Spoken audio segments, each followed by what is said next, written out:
ప్రియమైన వాళ్ళరా, ప్రభు యేసుక్రీస్తు నామములో ఈ యొక్క ఉదయకాల సమయాన మీ అందరికీ నా హృదయపూర్వక వందనాలు తెలుపుకుంటున్నాను.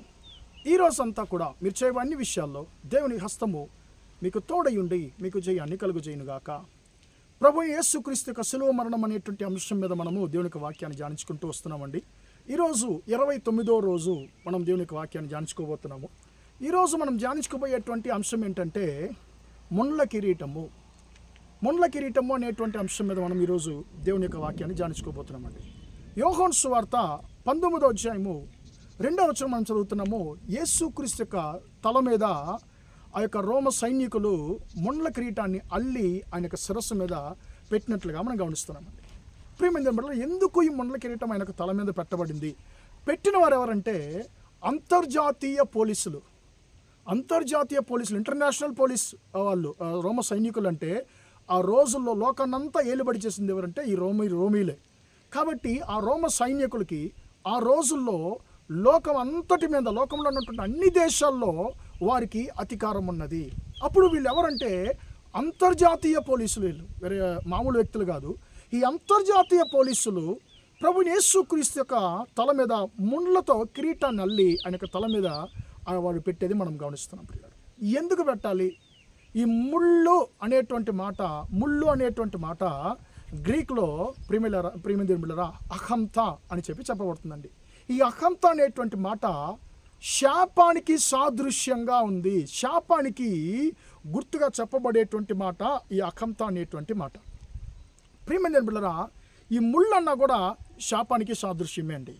ఈ యొక్క ముళ్ళు మొట్టమొదటిగా ఎక్కడ పరిచయం చేయబడుతుంది అని మనం గమనించినట్లయితే ఆదికాండం 3వ అధ్యాయం 18వ వచనంలో, అంటే మొదటి మనిషి అయినటువంటి ఆదాము పాపం చేసినప్పుడు దేవుడు ఆదాముని శపిస్తున్నాడు. ఆదికాండం 3వ అధ్యాయము 17-18 వచనాల్లో నీ నిమిత్తంగా నేల శపించబడునని చెప్పి ఆయన అంటున్నాడు.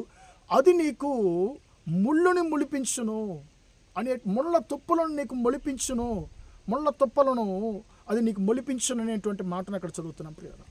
అప్పుడు ఈ యొక్క ముళ్ళు ఎప్పుడు పరిచయం చేయబడిందంటే ఎప్పుడైతే లోకంలోనికి పాపం వచ్చిందో ఆ పాపము ద్వారా శాపం వచ్చింది.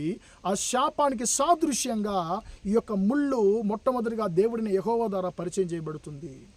ప్రియమైన దేవుని బిడ్డలారా, ఆ రోజు దినము మొదలుకొని ప్రియమైన దేవుని బిడ్డలారా ప్రభు యేసుక్రీస్తు యొక్క దినాల వరకు ఒక మనిషిని శాశ్వతంగా శాపము నుండి విడిపించేటువంటి ఒక శక్తి, ఒక నరుడు, ఒక బలవంతుడు ఎవరు కూడా ఈ లోకంలో లేరు. ప్రియమైన బిడ్డలారా, ఇప్పుడు యేసుక్రీస్తు ఆయన శిలువ మరణాన్ని ఆయన స్వీకరిస్తున్నాడు. మన పాపములను ఆయన శిలువ మాను ద్వారా ఆయన మోసి ఆయన తీరుస్తున్నాడు.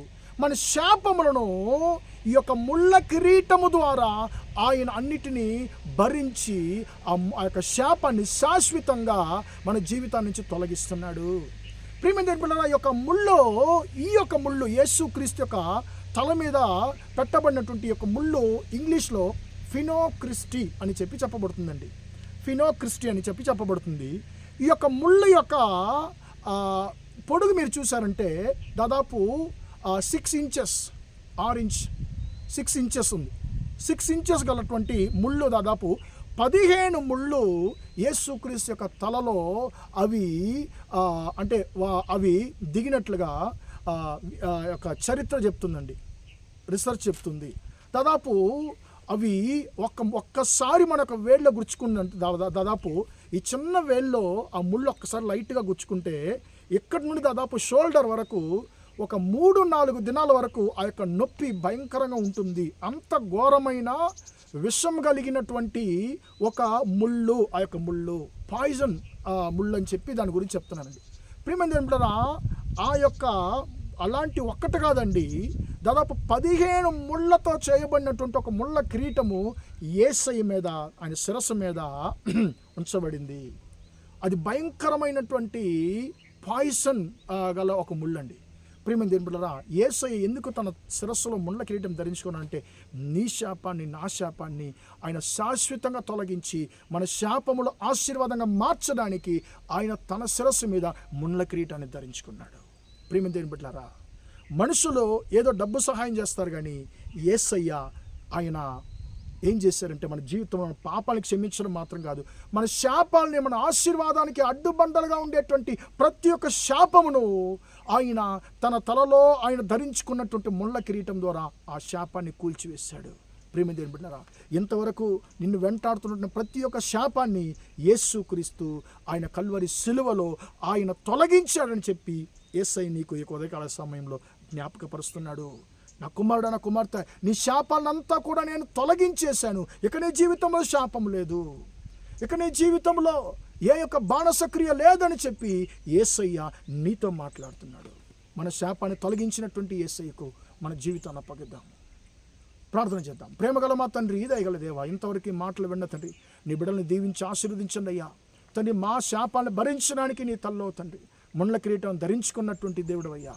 మీ బిడ్డలు తండ్రి ఎలాంటి శాపంలో ఉన్నారో తండ్రి, వారిని వెంటాడుతున్న ప్రతి ఒక్క శాపాలని తండ్రి మీ బిడ్డలను యేసయ్య నామములో విడిపించమని ప్రార్థిస్తున్నాను. వారి యొక్క ఆశీర్వాదానికి అడ్డుబండలుగా ఉన్నటువంటి ప్రతి ఒక్క తండ్రి ఆ యొక్క శాపం అనేటువంటి ముళ్ళును తండ్రి కల్వరి సిలువలో కూల్చివేసినటువంటి నీ కృపను బట్టి స్తోత్రము. ఆ కల్వరి సిలువ యొక్క ఆశీర్వాదము తండ్రి ఈ మాటలు వింటున్న ప్రతి ఒక్కరికి కలుగునుగా కానీ ప్రార్థిస్తున్నాను. ఈరోజంతా కూడా తండ్రి మీ బిడ్డలు చేసేటువంటి అన్ని విషయాల్లో మీ హస్తం తోడుని వారిని ఆశీర్వదించమని యేసయ్య నామములో ప్రార్థించి అడిగి వేడుకొంచున్నాను తండ్రి. ఆమేన్, ఆమేన్. ప్రియమైన వారలారా, దేవుడు మిమ్మల్ని దీవించి ఆశీర్వదించును గాక. Praise the Lord, praise the lord.